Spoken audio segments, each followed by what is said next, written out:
بسم اللہ الرحمن الرحیم۔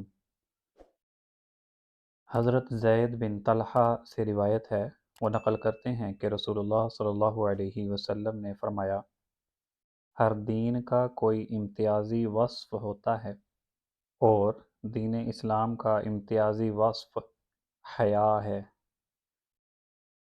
مطلب اس حدیث کا یہ ہے کہ ہر شریعت میں اخلاق انسانی کے کسی خاص پہلو پر نسبتاً زیادہ زور دیا جاتا ہے، اور انسانی زندگی میں اس کو نمایاں اور غالب کرنے کی کوشش کی جاتی ہے، جیسا کہ حضرت عیسیٰ علیہ السلام کی تعلیم اور شریعت میں رحم دلی اور عفو و درگزر پر بہت زیادہ زور دیا گیا ہے۔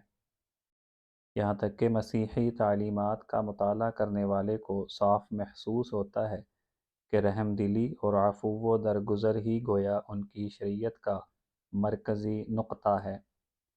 اسی طرح اسلام یعنی حضرت محمد صلی اللہ علیہ وسلم کی لائی ہوئی شریعت اور تعلیم میں حیا پر خاص زور دیا گیا ہے۔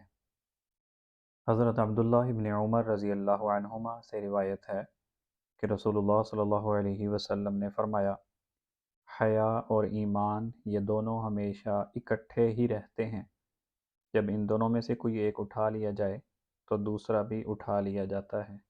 حضرت عمران رضی اللہ عنہ سے روایت ہے کہ رسول اللہ صلی اللہ علیہ وسلم نے فرمایا، حیا صرف خیر ہی کو لاتی ہے۔